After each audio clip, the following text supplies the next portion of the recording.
성도 여러분, 안녕하세요. 4월 9일 목요일 아침 말씀 시간입니다. 오늘 함께 하실 하나님 말씀은 창세기 22장 1절에서 24절까지입니다. 그 가운데 1절에서 19절까지 말씀을 봉독하여 드리겠습니다.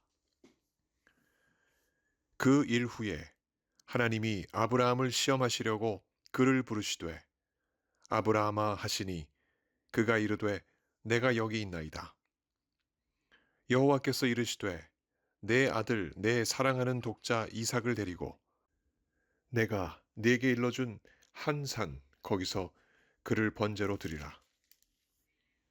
아브라함이 아침에 일찍이 일어나 나귀의 안장을 지우고 두 종과 그의 아들 이삭을 데리고 번제에 쓸 나무를 쪼개어 가지고 떠나 하나님이 자기에게 일러주신 곳으로 가더니 제3일에 아브라함이 눈을 들어 그곳을 멀리 바라본지라. 이에 아브라함이 종들에게 이르되 너희는 나귀와 함께 여기서 기다리라. 내가 아이와 함께 저기 가서 예배하고 우리가 너희에게로 돌아오리라 하고. 아브라함이 이에 번제나무를 가져다가 그의 아들 이삭에게 지우고 자기는 불과 칼을 손에 들고 두 사람이 동행하더니 이삭이 그 아버지 아브라함에게 말하여 이르되 내 아버지여 하니 그가 이르되 내 아들아 내가 여기 있노라. 이삭이 이르되 불과 나무는 있거니와 번제할 어린 양은 어디 있나이까? 아브라함이 이르되 내 아들아 번제할 어린 양은 하나님이 자기를 위하여 친히 준비하시리라 하고 두 사람이 함께 나아가서 하나님이 그에게 일러주신 곳에 이른지라. 이에 아브라함이 그곳에 제단을 쌓고 나무를 벌려놓고 그의 아들 이삭을 결박하여 제단 나무 위에 놓고 손을 내밀어 칼을 잡고 그 아들을 잡으려고 하니 여호와의 사자가 하늘에서부터 그를 불러 이르시되 아브라함아 아브라함아 하시는지라. 아브라함이 이르되 내가 여기 있나이다 하매 사자가 이르시되 그 아이에게 내 손을 대지 말라. 그에게 아무 일도 하지 말라. 내가 내 아들 내 독자까지도 내게 아끼지 아니하였으니 내가 이제야 네가 하나님을 경외하는 줄 아노라. 아브라함이 눈을 들어 살펴본즉 한 순양이 뒤에 있는데 뿔이 수풀에 걸려 있는지라. 아브라함이 가서 그 순양을 가져다가 아들을 대신하여 번제로 드렸더라. 아브라함이 그 땅 이름을 여호와 이레라 하였으므로 오늘까지 사람들이 이르기를 여호와의 산에서 준비되리라 하더라. 여호와의 사자가 하늘에서부터 두 번째 아브라함을 불러 이르시되 여호와께서 이르시기를 내가 나를 가리켜 맹세하노니 내가 이같이 행하여 내 아들 내 독자도 아끼지 아니하였은즉 내가 네게 큰 복을 주고 내 씨가 크게 번성하여 하늘의 별과 같고 바닷가의 모래와 같게 하리니 내 씨가 그 대적의 성문을 차지하리라.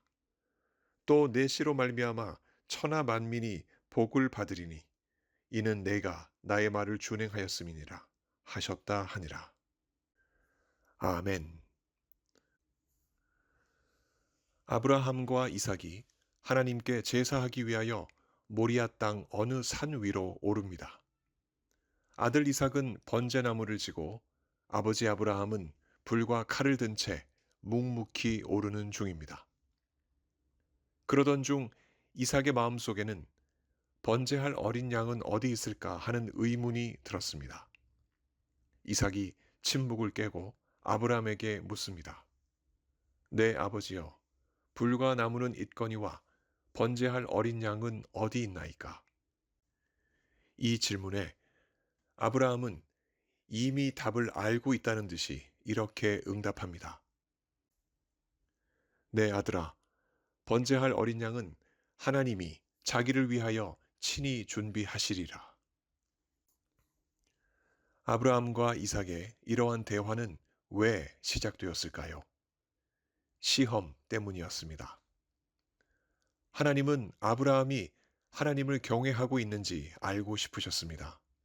그래서 주신 명령은 내 아들, 내 사랑하는 독자 이삭을 데리고 모리아 땅으로 가서 내가 내게 일러준 한 산, 거기서 그를 번제로 드리라 하는 것이었습니다.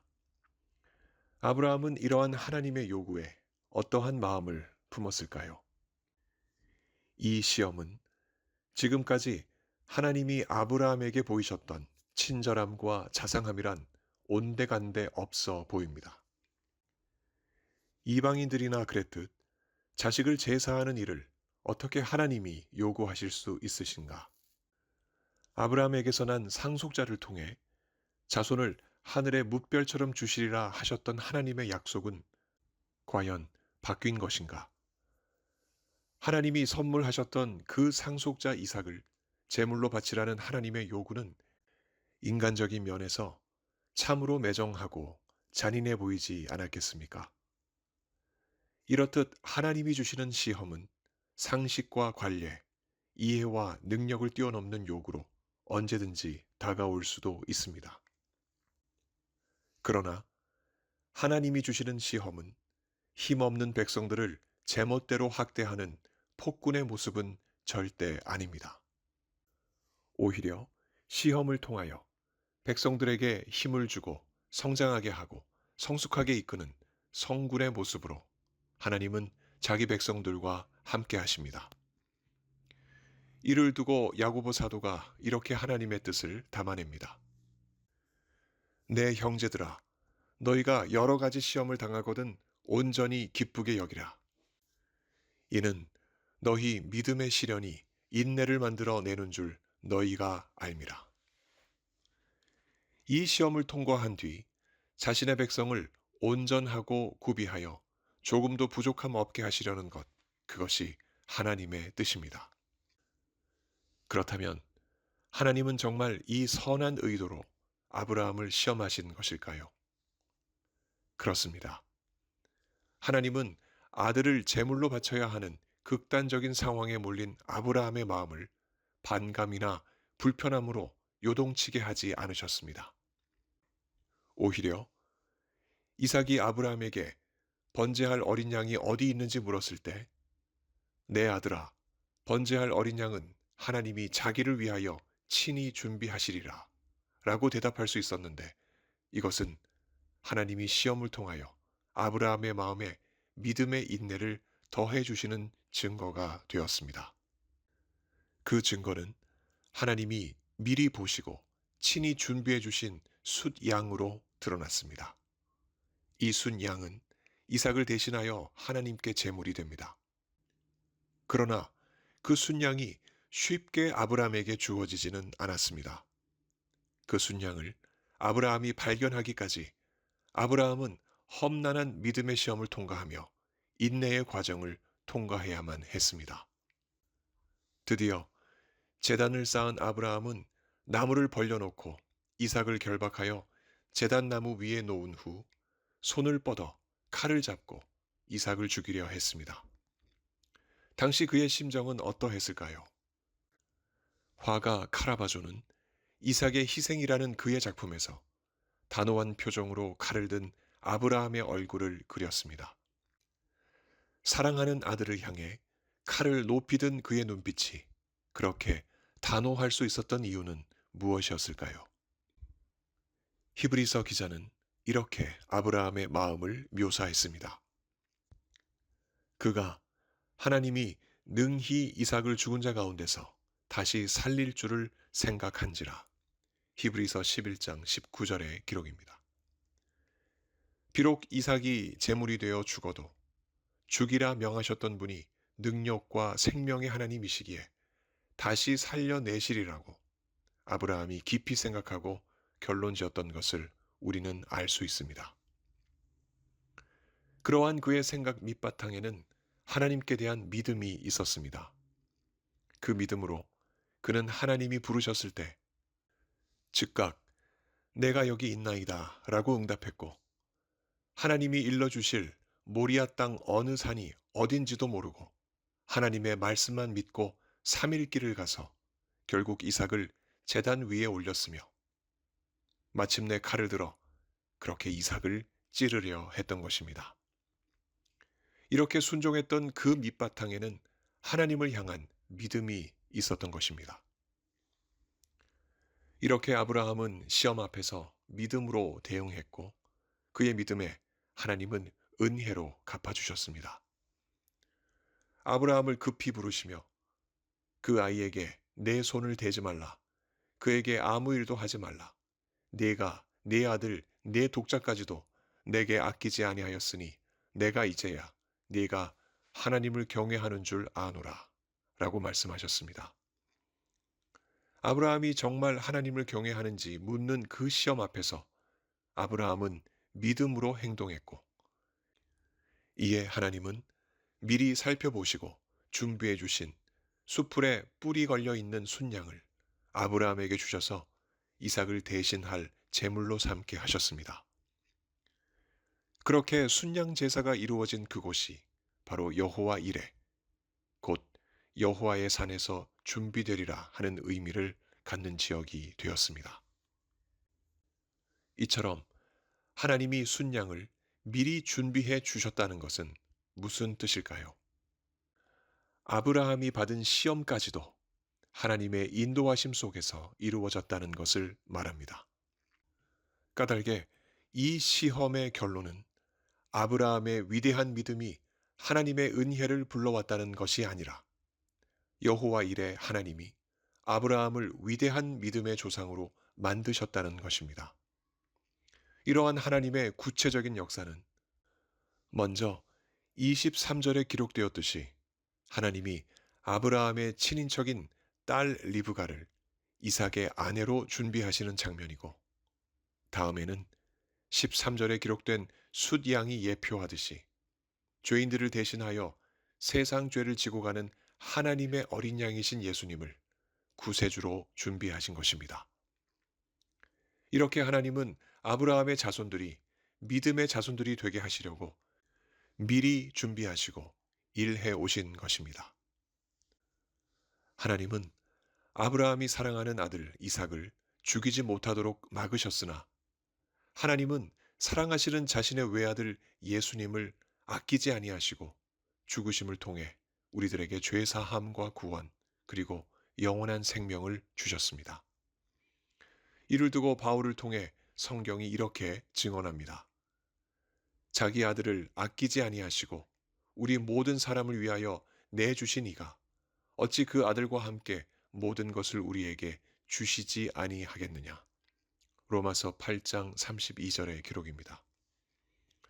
예수님만이 세상 죄를 지고 가시는 하나님의 어린 양이시고 그 어린 양 예수 그리스도를 믿는 자마다 믿음의 조상 아브라함의 후손으로서 하나님이 주시는 영원한 생명과 복을 누리며 살아갑니다. 우리가 바로 하나님의 은혜로 예수 그리스도를 통하여 믿음의 조상 아브라함의 후손으로 오늘을 살아가고 있지 않습니까? 그런 우리의 복된 삶에 우리에게 필요한 것이 있다면 바로 믿음입니다. 아브라함의 후손답게 믿음으로 살아가는 것입니다. 그 와중에 하나님이 주시는 시험이 있을 터인데 언제든 그 시험이 우리들에게 주어질 수 있다는 것을 잊지 말아야 하겠습니다.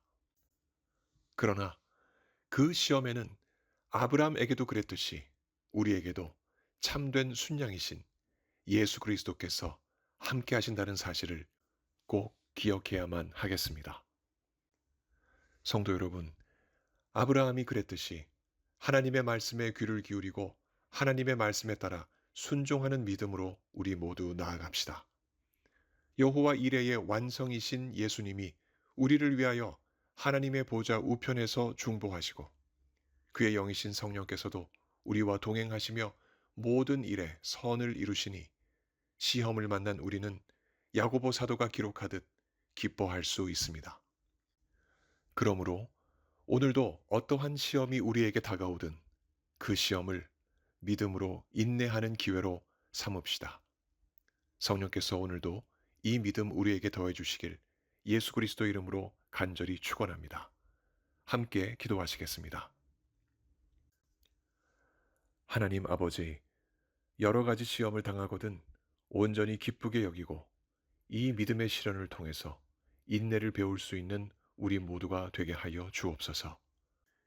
이 시험을 통과한 뒤에 우리를 온전하고 구비하여 조금도 부족함 없게 하시는 하나님의 뜻을 더 깊이 깨달아가는 우리의 복된 삶 되게 하여 주옵소서.